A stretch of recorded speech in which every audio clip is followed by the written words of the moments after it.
Chers auditeurs, bonsoir et bienvenue pour cette nouvelle émission de Parole à notre évêque sur RCF Limousin.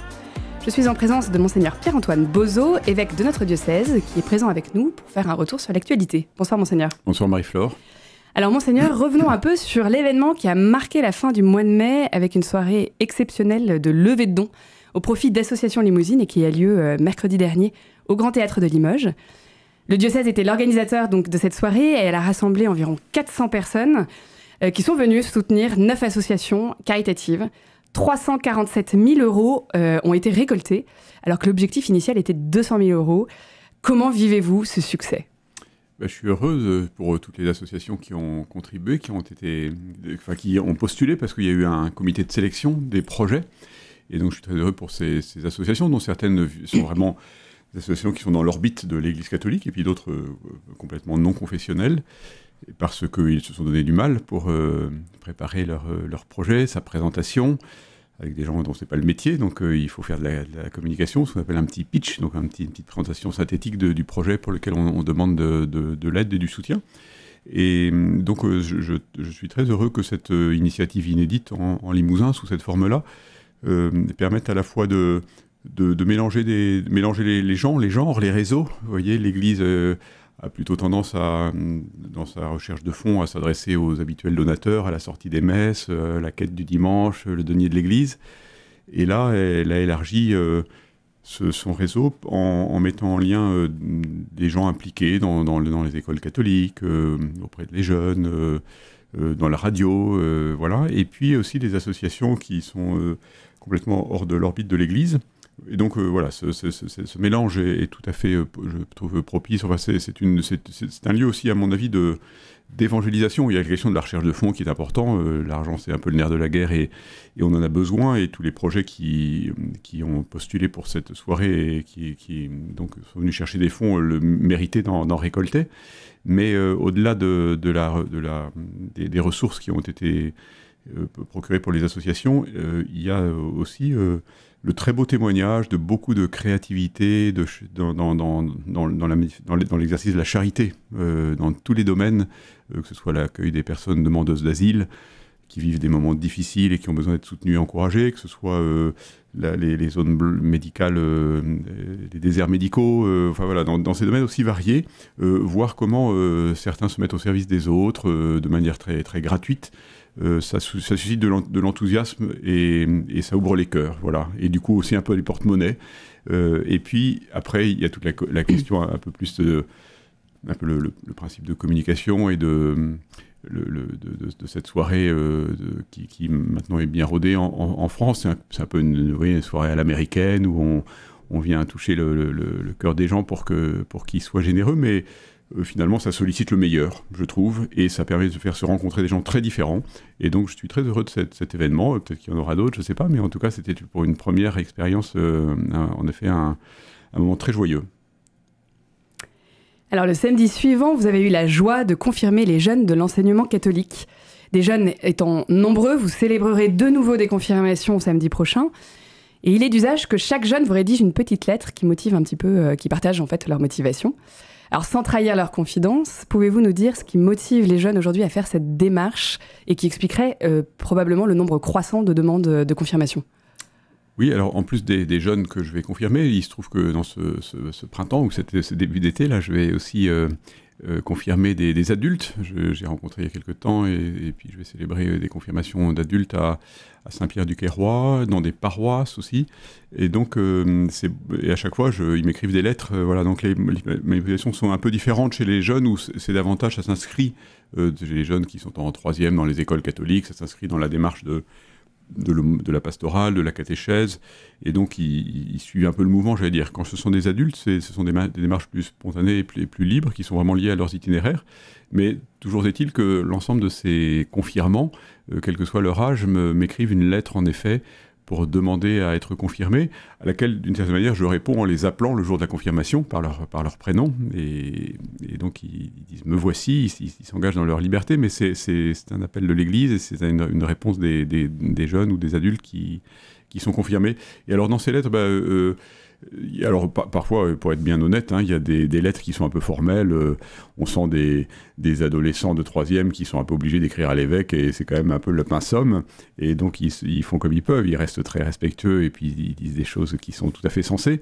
Mais de temps en temps, et quand même, c'est pas rare, et même il y a des très beaux témoignages pour ça. De temps en temps, on a des jeunes qui s'engagent beaucoup dans les lettres qu'ils écrivent, en livrant une part d'eux-mêmes, de leur quête, de leur recherche, souvent, beaucoup vivent déjà très jeunes des épreuves familiales, séparation des parents, des deuils. Voilà, donc je vois un petit peu selon les... Enfin, c'est amusant comme ils sont très dépendants de la culture dans laquelle ils vivent. Par exemple, j'ai quand même très très souvent la description de leur ménagerie. Ils ont des chiens, des chats, des poissons dont ils me parlent avec beaucoup d'enthousiasme parce que c'est très très important pour eux. Alors je respecte ça, c'est touchant et voilà, je les invite parfois à relativiser l'importance de leur poisson rouge par rapport à leurs frères et sœurs. Mais voilà, donc au fond, je découvre un peu ce qui fait la vie de ces jeunes et aussi l'authenticité de leur quête quand même, quête de sens, quête de Dieu, quête de vérité. Ils sont quand même aussi confrontés à un monde qui perd pas mal ses repères, ils le sentent, ils le pressentent, ils l'expriment de manière plus ou moins claire, mais on sent qu'ils trouvent dans la réponse chrétienne, dans la personne de Jésus, un repère pour vivre, des repères pour vivre, l'ouverture à l'Esprit Saint qui est vraiment un guide pour eux. Ce sont des choses qu'ils découvrent, et alors souvent ils font, au fur et à mesure de leur préparation à la confirmation, une expérience forte de ce qu'on peut rencontrer Dieu en vérité, de la beauté de la figure de Jésus, de l'Esprit Saint comme ce maître intérieur, comme dit saint Augustin. Alors il n'emploie pas ces mots-là, mais on sent qu'il y a quelque chose de cette expérience-là. Voilà, et du coup je suis toujours très, très, très ému en lisant ces lettres. Je porte vraiment dans ma prière ce qu'il me partage, et puis de temps en temps je prends quelques notes pour en redire quelque chose dans l'homélie du jour de la confirmation, parce que c'est une manière aussi de les faire témoins les uns devant les autres. Voilà. Donc c'est une grâce que j'ai. Ça prend un peu de temps parce que je lis des dizaines et des dizaines de lettres, mais c'est une belle grâce. Dimanche prochain, vous allez participer au pèlerinage des mères de famille. C'est une 3e édition dans notre diocèse et celle-ci aura pour thème « Femme, épouse et mère au cœur des vocations ».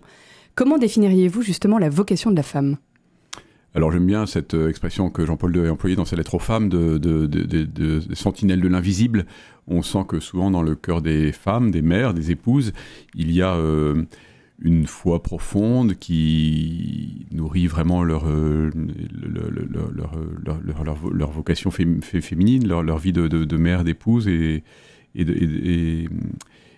donc, je pense que les femmes sont capables de transmettre à leurs enfants en particulier, parfois à leur époux aussi, sont capables de transmettre, pas seulement par les mots, mais parce que la manière dont elles vivent en profondeur leur foi, quelque chose de décisif ou de définitif pour leurs enfants. Voilà.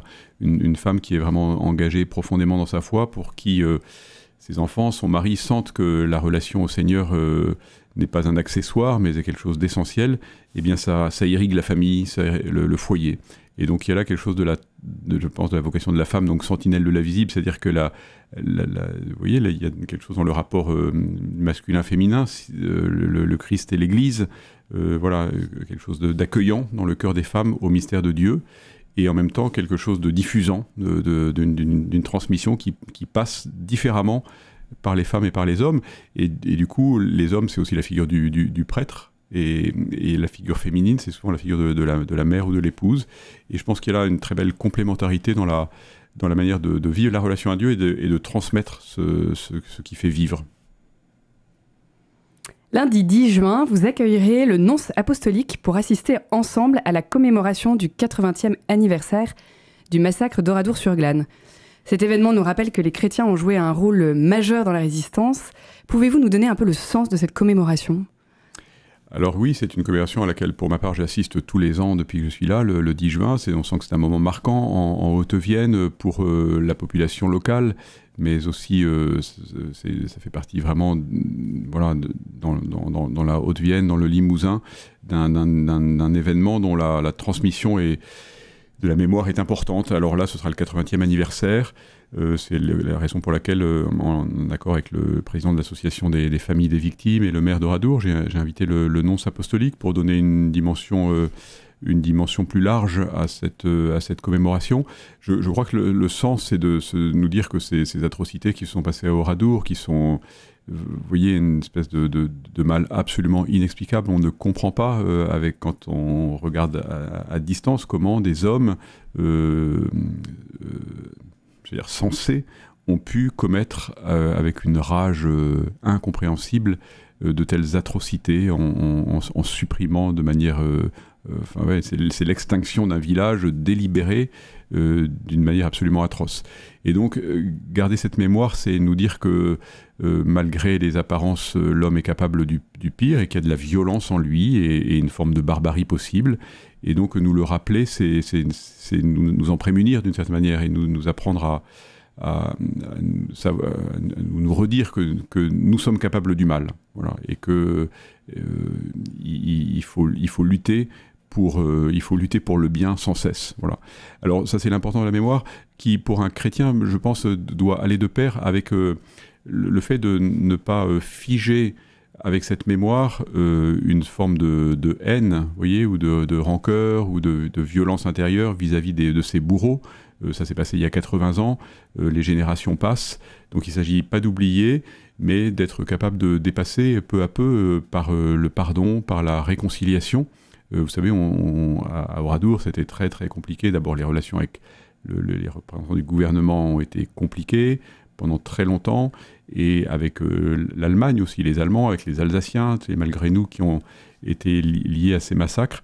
Et donc, il faut être capable, en même temps qu'on maintient cette mémoire, de parler de réconciliation, de parler de paix, de parler de miséricorde. En tout cas, les chrétiens, c'est ce qu'ils ont à annoncer dans cette réalité. Donc, c'est aussi le sens de cette messe qui sera célébrée à l'occasion de cette commémoration. Et il se trouve que l'évangile, le père Chartier, le curé de la paroisse dont Oradour fait partie, propose toujours que l'évangile qui soit lu soit l'évangile du jour. Et voilà, il se trouve que là, pour ce 80e anniversaire, c'est l'évangile des béatitudes, finalement, qui est, vous voyez, heureux les persécutés pour la justice, heureux les cœurs purs, ils verront Dieu. Il y a quelque chose d'assez beau, d'assez providentiel dans le fait que ce soit l'évangile des béatitudes qui soit lu ce jour-là, et qui correspond tout à fait d'ailleurs aux thématiques des vitraux. Ce sont des vitraux de Chigot qui sont dans la nouvelle église d'Oradour, et ces vitraux ont été réalisés sur le thème des béatitudes, qui a semblé le thème le plus approprié dans, d'une certaine manière, ce que l'Église a à dire face à ce massacre. Et donc je trouve qu'il y a là quelque chose d'assez providentiel. Donc je me réjouis qu'on puisse implorer la paix ce jour-là, en se souvenant de ce massacre terrible. Merci Monseigneur pour ce temps d'échange. Chers auditeurs, c'est la fin de cette émission. Je vous souhaite une très bonne soirée avec les programmes de RCF.